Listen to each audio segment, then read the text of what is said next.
हिमाचल को तेज गति से आगे बढ़ते हुए आपने देखा है।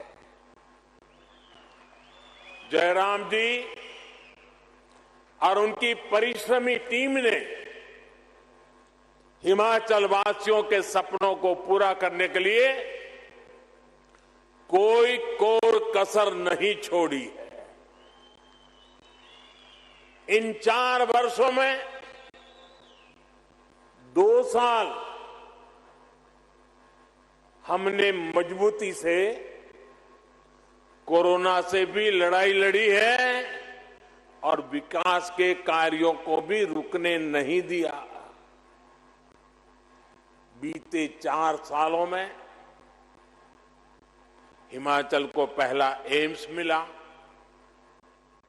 हमीरपुर, मंडी, चंबा और सिरमौर में 4 नए मेडिकल कॉलेज स्वीकृत किए गए। हिमाचल की कनेक्टिविटी को सशक्त करने के लिए अनेक विध प्रयास भी जारी हैं। भाई और बहनों, आज यहां मंच पर आने से पहले मैं हिमाचल प्रदेश के औद्योगिक विकास से जुड़े कार्यक्रमों में इन्वेस्टर्स मीट में शामिल हुआ और यहां एक जो प्रदर्शनी लगी है उसे देख करके भी मन अभिभूत हो गया। इसमें हिमाचल में हजारों करोड़ रुपए के निवेश का, युवाओं के लिए अनेक नए रोजगार का मार्ग बना है। अभी यहां थोड़ी देर पहले 11,000 करोड़ रुपए की लागत वाले 4 बड़े हाइड्रो इलेक्ट्रिक प्रोजेक्ट का शिलान्यास या फिर लोकार्पण भी किया गया है। इनसे हिमाचल की आय बढ़ेगी और रोजगार के हजारों अवसर भी बढ़ेंगे। सावड़ा कुड्डू प्रोजेक्ट हो, लूहरी प्रोजेक्ट हो, धौला सिद्ध प्रोजेक्ट हो या रेणुका जी प्रोजेक्ट, ये सभी हिमाचल की आकांक्षा और देश की आवश्यकता की पूर्ति दोनों के माध्यम से होने वाली है। सावड़ा कुड्डू बांध तो पियानो की आकृति वाला एशिया का पहला ऐसा बांध है। यहां पैदा हुई बिजली से हिमाचल को हर वर्ष लगभग 125 करोड़ रुपए की आय होगी। साथियों, श्री रेणुका जी हमारी आस्था का अहम केंद्र है।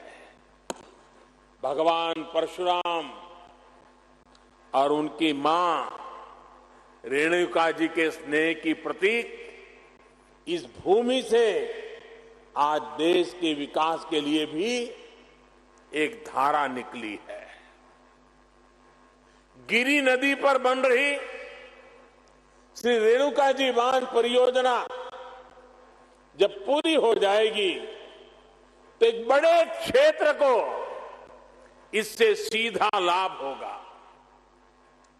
इस प्रोजेक्ट से जो भी आय होगी उसका भी एक बड़ा हिस्सा यहीं के विकास पर खर्च होगा। साथियों, देश के नागरिकों का जीवन आसान बनाना, ईज ऑफ लिविंग हमारी सरकार की सर्वोच्च प्राथमिकता है और इसमें बिजली की बहुत बड़ी भूमिका है। बिजली पढ़ने के लिए, बिजली घर के काम निपटाने के लिए, बिजली उद्योगों के लिए और इतना ही नहीं, अब तो बिजली मोबाइल चार्ज करने के लिए, उसके बिना कोई रह ही नहीं सकता।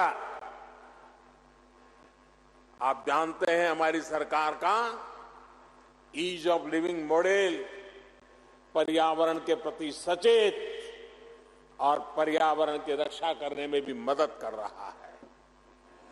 आज यहां जो हाइड्रो पावर प्रोजेक्ट्स का शिलान्यास और लोकार्पण हुआ है, वो भी क्लाइमेट फ्रेंडली न्यू इंडिया की तरफ देश का एक मजबूत कदम है।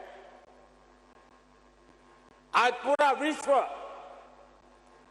भारत की इस बात की प्रशंसा कर रहा है कि हमारा देश किस तरह पर्यावरण को बचाते हुए विकास को गति दे रहा है।